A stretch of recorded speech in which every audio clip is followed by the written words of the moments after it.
I want to introduce to you our speaker tonight, who we're so glad to have with us, Dr. Claudia MacMillan, who I first met at the Dallas Institute, Summer Institute, that was being run by Louise Cowan. I think it was in the first decade that she was running it, and has now, by way of herself becoming for a while the director of that institute with the Dallas Institute, she has now decided to launch her own endeavor, the MacMillan Institute, and it is, I think, going to be quite something, as it is working directly with the schools and not simply saying, we welcome you teachers to come here and enjoy our magnificence, but rather to work not only with the schools, but with the school districts. We hope to see a great deal of success as we feel certain stirrings in culture happening. Hoping to do that. This operation, the Louise and Donald Cowan Institute Center, Institute Center, yes, it's the center, Center for Poetry and for Education. I began in 2017, the year after, I guess shortly more than a year after my mother died, and was eager to spread the word that they had yet lots of energy left to speak to people about and to write to people about, and this was about the amazing role of poetry in understanding the world and in understanding oneself, understanding each other, which she taught so readily to teachers, I would say her system of the genres has been something that works to bring together the whole tradition, rather than to have it as something that just exists as a tradition, that should be honored because it's old. Instead, it's a way of knowing the world, a way of knowing that we didn't know was in fact native to us. So I'm delighted to be trying to propagate this view of literature, of poetry, and then also at the same time to give attention to Donald Cowan and his philosophy of education. Every couple of years we've gone back to him and some of his essays. This time we've decided to do the whole book, Prometheus, Unbinding Prometheus, and it's, I think, a gold mine, and is especially, I think, important in the way that it brings out liberal education, not simply as, again, something that is good because it unites the Western tradition, but rather because it shows the way to new learning and to making sense, greater sense of learning than could be possible without that whole interconnection of great works. So without trying to talk about that off the top of my head any further, I want to introduce to you Dr. Claudia MacMillan, who is here to talk to us about imagination. I should say one more thing before you speak. I want you all to know that she too has been one who is working on a book on the Cowan school here, but the Cowan, it's the Donald Cowan theories of education and how they apply to especially to teachers, I think. I think I'm very excited about this book. It's still in the making, you understand, but you may be seeing it before too long. So let's offer a big welcome to Dr. Cowan.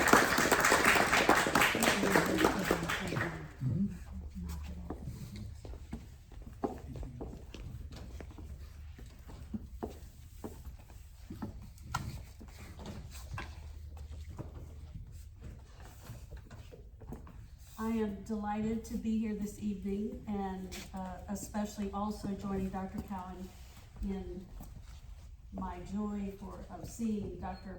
Dupree, my teacher, as well. So the book is actually going to publisher next Friday, so it's going to New York next Friday, so I have just a little bit more to do on it. But this is a combination of a couple of chapters from the book. It is about what we call the Cowan School of Thought, as David Sweet calls my nonprofit. He says that's Cowan Boot Camp, because that's all the work we do is under the aegis of the Cowan philosophy. And so the third part of my book is about the role of imagination in the Cowan School of Thought. And this talk comes from a few chapters. It is, as Dr. Cowan says, largely aimed at citizens, we the people. That's one of my big concerns, and also at the way the bureaucracy has tormented our public school system to do something that it ought not do. In any case, if you hear some of those touches and tinges toward the public education, that's why. And don't be afraid by the stack of my paper I have. This is 22-point font, so I thought I could see it without my glasses, but alas, I cannot. So Donald Cowan refers to imagination more than any other single term in his descriptions of learning, curricula, and education. In fact, in Unbinding Prometheus and in classic texts, he refers to imagination more than 100 times.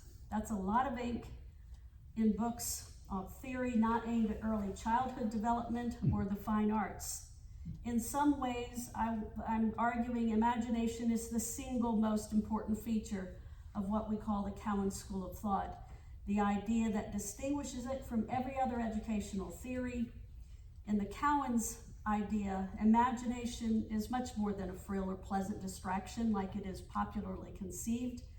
It is the only faculty, as we'll see, by which information can be translated into understanding after submission has readied the learner. And this brings me to a notion as critical to the Cowan theory of liberal learning as imagination, the state of submission.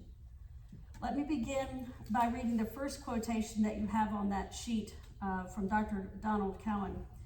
For real understanding comes only when the mind becomes completely submissive to a phenomenon that presents itself. A suffusion of understanding destroys limits, opens up the universe to the mind. This blaze of glory transforms a person. After such an event, the world never seems quite so mundane, nor one's destiny quite so fixed.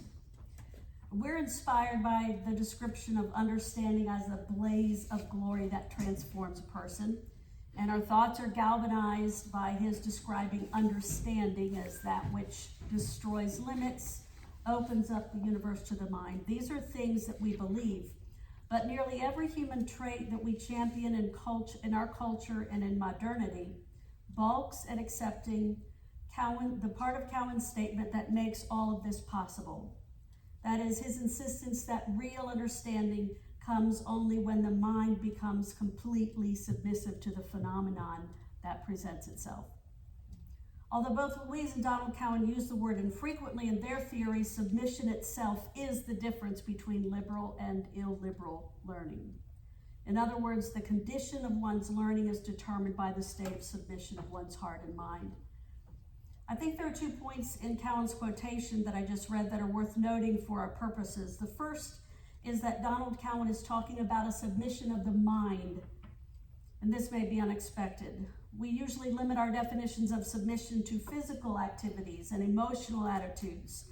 Rarely do we associate submission with the analytical capacity of the mind. But Cowan is introducing a new notion into the way we understand the function of the mind in education and learning, when he suggests that the mind too must become completely submissive to the phenomenon before it can do its own work. Another detail in the quotation worth a pause is the agency that Cowan credits to the thing being learned. Notice that he describes the subject as a phenomenon that presents itself to the submissive mind. Caught up in the literal mindedness as we are both in culture and education, the idea of an academic discipline having an agency outside our making sounds bizarre. We often approach things as if we are the ones who give meaning to everything. We say imaginary creatures and characters in films and stories have a kind of agency, but that's fantastic and unreal. We usually don't credit academic books and the information in them with possessing their own power. But this limited understanding of the nature of things stems from our lack of what Louise Cowan calls the analogical imagination, the literary imagination that helps us to see the layers of reality in and all around us. Our lack of analogical imagination keeps us from readily accepting things we do not already know, such as perhaps the notion that an academic discipline and its artifacts are able to connect us to something beyond us, something larger and deeper than what appears on the printed page. So surrender or submission to the phenomenon under these conditions is reasonable when one understands each academic discipline as having its own authority and power. The attitude of submission inspired by the inherent authority of each academic discipline applies not only to the foundation that children and young people must be made to labor to learn, but also, Donald Cowan insists, to learning throughout life. In Unbinding Prometheus, he outlines the development of a leader well beyond schooling, extending what he calls there the essential habit of realization and submergence, or we could say submission, to a lifelong habit. According to Cowan, for the future leader, the first years of college should be years of self-discovery, but of course, not in that shallow way we mean when we say, I want to find myself. Rather, he means holding oneself up to the mirror of the various disciplines in a way that positions the individual in the environment of history to make him aware, again, of the interface that delimits him and the necessity to communicate across it. As you can see from Cowan's work, this is not a self-absorbing process. It is its opposite, seeing oneself in the context of human history. He identifies the second stage of developing the effective educational leader as that which is essential to greatness, but is more difficult to achieve. He says few rarely achieve this. This is the time in college spent, he says, in submission to the discipline, a condition that he calls a great step towards significance in a process that involves the transition from an ambition for mastery to a willingness, even a desire for submission.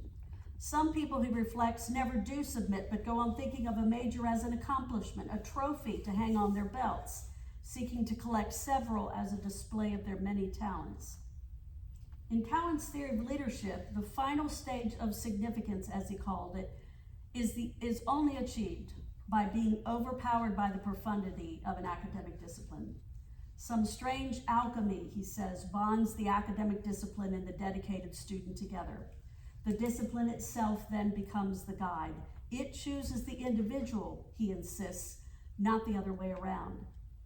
He again asserts an independent power for things such as information, images, and ideas that we typically treat like ink marks on the page. And yet in this essential transition into what he calls the final stage of personhood of the leader, he said, "It is not the discipline which concerns me so much here as the act of submission."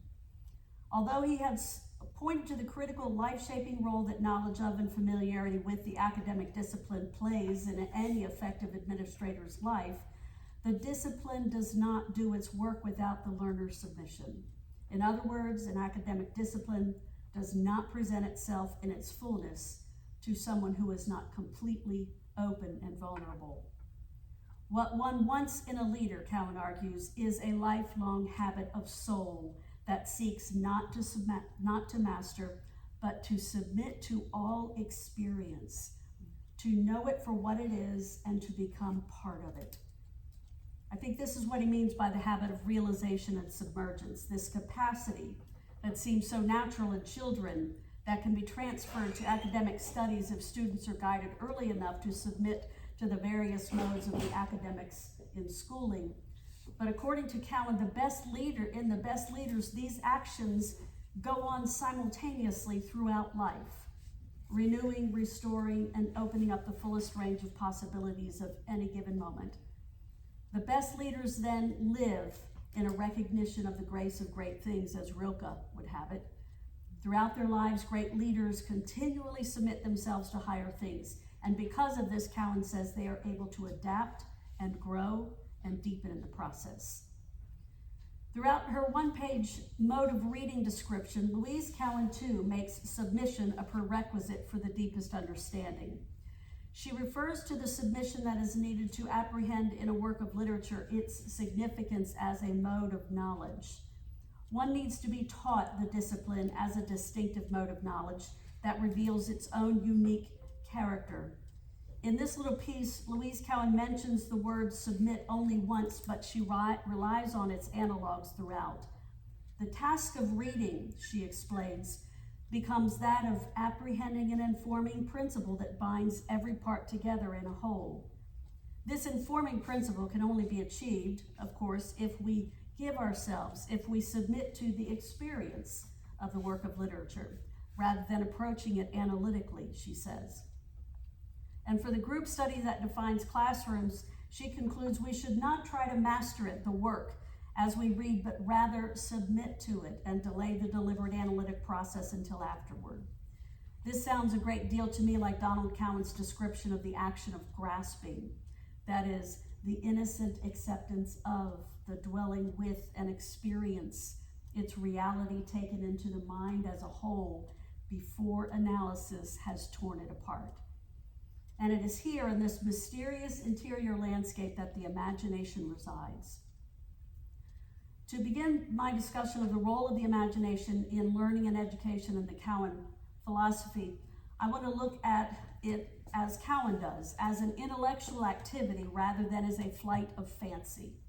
Typically, we associate imagination with creativity. The popular understanding of creativity is that it issues from unfettered emotions that are at their best when expressing individuality. Basically, we believe that imagination and creativity are making things up.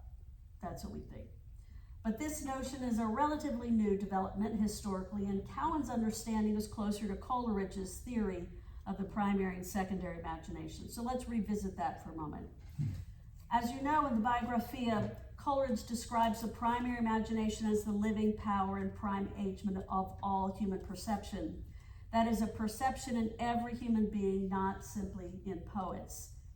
As perception, this is a power, this imagination is a power that enables us to grasp things outside the self. That is to grasp in Cowan's sense of the word. Coleridge goes on to say that the power of the primary imagination is a repetition in the finite mind of the eternal act of creation of the infinite I am. Of course, these give the operations of the primary imagination a divine quality, and Coleridge intends to evoke this eternal quality here. We might think of the primary imagination as a divine agent, in part because it comes from outside us, like Athena comes to Telemachus in Ithaca. In other words, the primary imagination gives us access to what is outside the self. And this is the main difference between our popular understanding of imagination as something self-generated and the way Cowan and Coleridge use the word. Cowan describes the primary imagination as the agent of perception that undertakes a gathering in of material to make an image in the mind. It is our internal agent that has abilities, he would say, to perceive things outside us. According to Cowan, the primary imagination gathers up information so that a mental image can be created. And so in this sense, it does not simply generate the ideas and information, rather it receives and gathers this material, as Cowan calls it, from the world around it and stocks the mind. Now, neither Coleridge nor Cowan is saying that we do not possess innate ideas, but the primary imagination is constantly on the lookout for things outside the self, I believe, because its appetite is voracious as the repetition in the finite mind of that eternal act of creation. As for the secondary imagination, Coleridge describes it as an echo of the former, identical with the primary imagination in the kind of its agency and differing only in degree and in the mode of its operation. So, as you know, according to Coleridge, the primary imagination exceeds the secondary imagination exceeds the primary imagination in its powers to gather up materials from outside, but it also differs from the primary imagination in its mode of operation, because the secondary imagination translates the mental image that the primary imagination had constructed into a tangible artifact in the world, like a book, a dance, a mathematical equation, and the like. Coleridge's secondary imagination there, then, is where we would locate the creative process alone. But it is important to note that the making of the secondary imagination is possible because of the material that the primary imagination has stored. In Coleridge's theory, though not in our own popular understanding of creativity, this material comes largely from outside the self. For creating artifacts from the material that are perceived by the primary imagination, the secondary imagination has many available media, as we know: painting, poetry, dancing, singing. Even a scientific or mathematical formula is a manifestation of the secondary imagination, because imagination applies to more than art. This is a very important idea in Cowan's theory.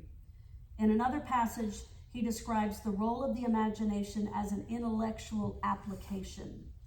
He says, what has entered the mind by perception, that is, by the primary imagination, must be rolled over in the secondary imagination in order to be seen now in the context of all that is pertinent.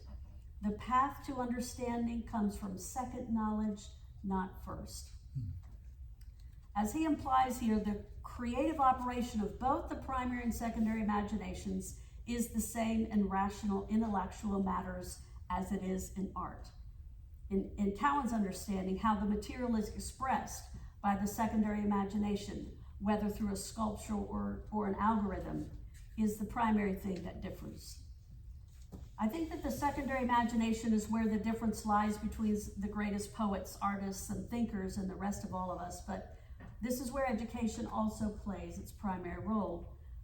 According to the Cowan School of Thought, everyone's education should refine the primary imagination so that it both perceives more clearly material that is worthy of gathering and enhances the operation of the secondary imagination so that it is able to express this material in artifacts that are meaningful representations in the world.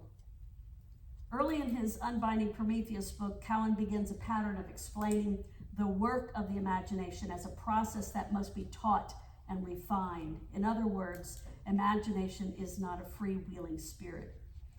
In the 3 moments of learning chapter, having earlier differentiated between education and learning, Cowan refers to what he calls the work of the imagination, explaining the process of learning as an internal action of individuals whereby information presented to the senses is transformed by the imagination into knowledge.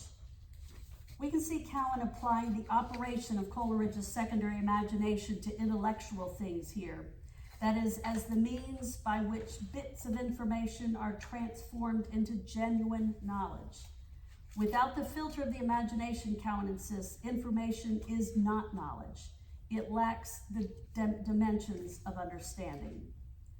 Later, he emphasizes the role of the imagination by describing illiberal learning as a kind of conditioning that bypasses any active imagination.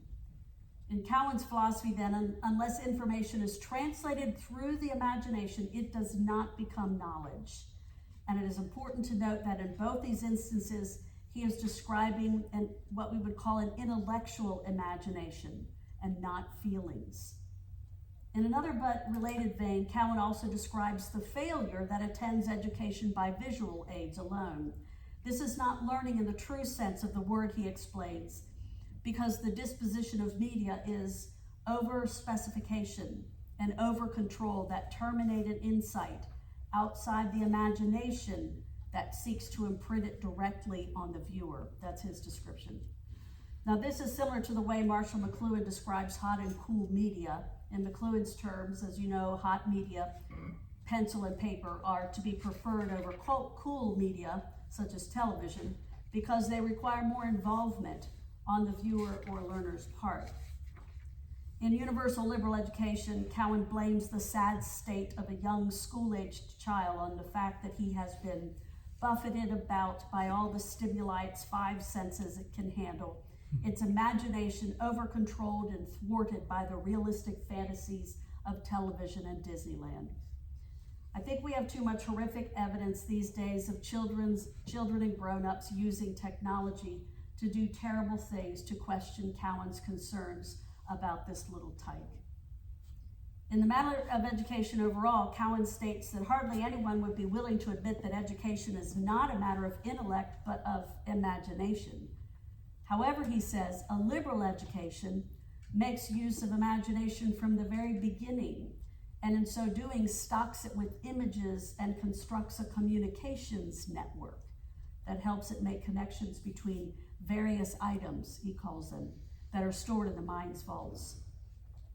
Once again, rather than being a mere conduit for self-expression and feelings, the imagination to Cowan operates as a translator that converts information into knowledge. The process orientation of this may in part come from Cowan's own scientific imagination, but it is not to be associated with dour or reductive qualities that we often wrongly call the analytical activities. In the passage in which Cowan describes the difference between the out-directed nature of knowing and the inward-directed nature of understanding, he describes the imagination as the faculty that mediates this process. The imagination, he says, takes a full-bodied, copious image of the object, puts it in order, and presents it to the understanding. In Cowan's 3 moments of learning theory, the imagination operates at the highest range of all 3 moments. It grasps the full-bodied, copious image. It maps the true nature of the image by putting its features in order, and it makes the image understandable and communicable through an artifact in the world. In this way, we can see evidence of his assertion that an act of imagination is always a learning event, including the times when the well-instructed imagination is limited to using its own inner resources. Even here, Cowan explains, the imagination is able then to present new material to the understanding in a copiousness of joy. And to conclude the matter of the process of the function of the imagination there, Cowan boldly insists that although data, information, analysis, scholarship, and criticism may present themselves at the door of understanding, only imagination opens that door. In other words, we cannot do education without the imagination. In Cowan's theory, then, the imagination is not only a translator and organizer in its own right, it assists the other faculties too, including the mind, the reason, with its operations, which as he sees it, is essential to understanding. Similar to his caution about the dangers of confusing the direct imprint of visual aids with understanding, Cowan warns that information brought into the mind and placed directly in the memory without being processed by the imagination actually hampers and burdens the mind. Fragmented bits of information burden the mind because information needs context for meaning, and meaning gives purpose to learning. The imagination, as Cowan sees it, is the faculty that houses remembered contexts and fits new experiences into the whole pattern of meaning. Of course, we all need context for the greatest depth of understanding. This should be initiated early in schooling by applying the distinctive modes of each discipline. Cowan describes this process as the habit of learning made possible through the imagination. This, he insists, is the prime purpose of schooling. At every level, then, our goal, he says, should be to instill in each person an awareness of one's obligation to interpret whatever is encountered, with interpretations moving to ever more profound levels. I appreciate so much Cowan's insistence here that an education comes with an obligation. That is, that we have a responsibility to take in what we encounter and make each new experience a part of a larger and larger realm of meaning that enables us to understand the world and its inhabitants more deeply. A responsibility for a greater good through one's ever-increasing depth of understanding is a far cry from viewing education as a personal trophy. There is nothing about this grand ideal that is possible if education is diminished in its content and denuded of its meaning by scientized modes and standards. And everything about education is made possible, according to Don Cowan, through the work of the imagination. This leads me to emphasize another strand of Donald Cowan's theory of the imagination, his certainty that it needs to be properly educated to do its work. In Notes on a School Proposal that he wrote in 1985, he remarks that the sensibility, the imagination, and the emotions must be educated and not allowed to remain chaotic if a student is to become a whole person. Now, we generally accept that the sensibilities and the emotions of a child need to be controlled. Anyone who's been around little ones knows that. But control is not the same thing as educating. Cowan is talking about educating them here. In Scientific Discovery and Gratitude, in the late chapter in Unbinding Prometheus, he refers to the rigorous mental models that come to the well-instructed imagination. Now, one must assume that these models do not present themselves to a disordered imagination. Earlier in the book, in Imagination, Redundancy, and the Act of Learning, Cowan states that a certain richness, a multiplicity of possibilities, a fine excess is required if the imagination is to be instructed properly. Unlike the purely critical and analytical faculties, which operate mainly by a process of distillation and clarification, the imagination for Cowan generally is the instrument of redundancy. In order to do its work, then, the imagination must be loaded with a certain plenitude, a redundancy, something that he admits tends to scandalize educational administrators. Once again, by Cowan's lights, the effectiveness of the imagination as an agent of learning is determined by its unique capacity to apprehend the principles of unity and cohesion that exist among disparate facts and information. In other words, the quality of the function of the imagination is in direct proportion to how well it has been both seeded and educated to do its own transformative work. I want to move us into Cowan's ideas about the poetic imagination and begin by stating their conviction that the poetic imagination that is cultivated first through the proper study of great literature is the foundation of the kind of education that can build vibrant individuals who can participate in and help improve the democratic society. You can see through this conviction in how they instituted 4 semesters of the literary tradition for every undergraduate earning a UD education. The poetic imagination is the foundation of education. As an aside, as a people, we've always tended to privilege the more rational, so-called, and analytical modes. This country was founded on a paradoxical confusion, an utter certainty about Enlightenment principles combined with an equal fervor for anti-intellectualism is a terrible position. However, the Cowans recognize that the ideals we cherish about human potential and the democratic system that the Greeks invented to give that its place had originally come from Homer's poetic influence. The Greeks came out of the poetic imagination then, and not, with all due respect, from the philosophers who came centuries after Homer had already inspired the template of the Greek imagination. The Cowans understood this, and they understood the centrality of the role of the poetic imagination for the concept of democracy and the high culture to which a representative government could aspire. Indeed, it is the nature of and this conviction about the poetic imagination, as I said, that most distinguishes the Cowan School from other practices and theories of education, and that sets it in nearly direct opposition to the efficient bureaucratic modes that we have allowed to control. We, the people, have allowed to control our public school system and dominate our culture. In the second quotation on the sheet that you have, it's easy to see the authority that Donald Cowan attributes to the poetic imagination himself. He links poetry and culture in a way that recalls Homer's influence on the Greeks. And Cowan is explicit there, claiming that a rich and vital culture can only be achieved through the active creative agent of the poetic imagination. So the poetic imagination has its own distinctive features. It works according to its own processes, like those that Cowan ascribes to the scientific and technological imagination. Poetry is not aimed at truth in the same way that the other disciplines are. It does not attempt to distill a thing to its essence. If anything, the opposite is true. The authority of a work of imagination is inextricably linked to the metaphors, analogies, and other poetic devices that purposefully complicate its meaning in ways that refuse to be reduced.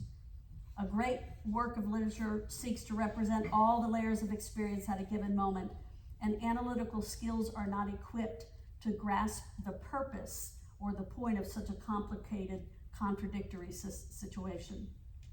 The modes of the poetic imagination require a different facility altogether.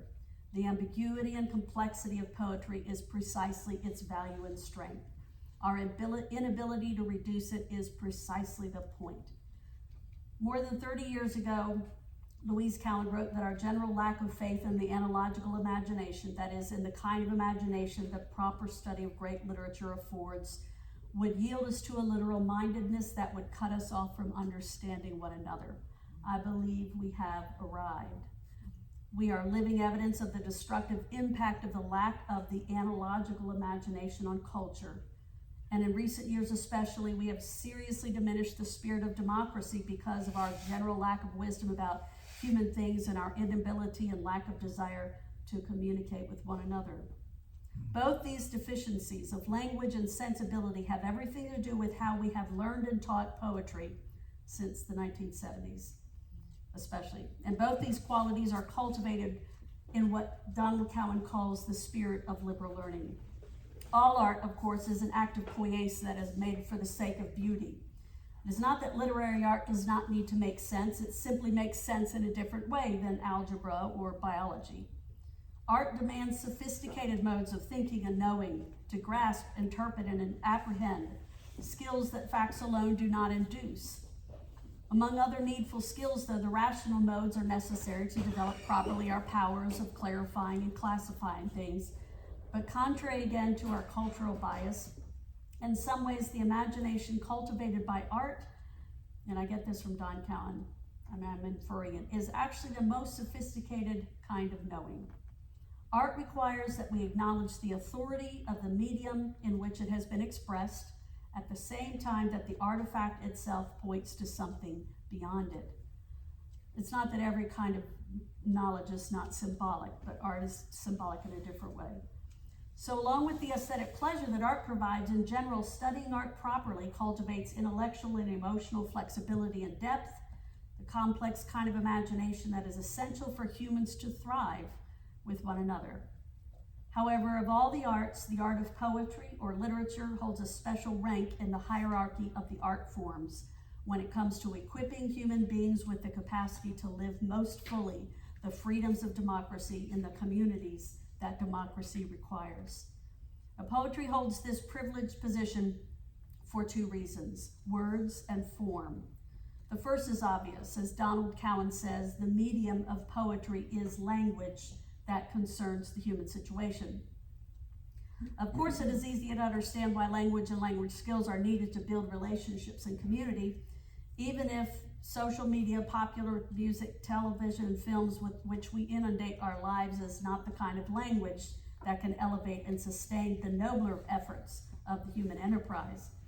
I'm not saying that we need to be always reading and speaking in an elevated register, but to do true human community, something that is beyond our daily mundane activities, we need access to and extensive experience with what the historian Dr. Enoch Gordon Reed calls the vaulting language of the pitch and tenor found in many of our most important historical documents and best works of literature.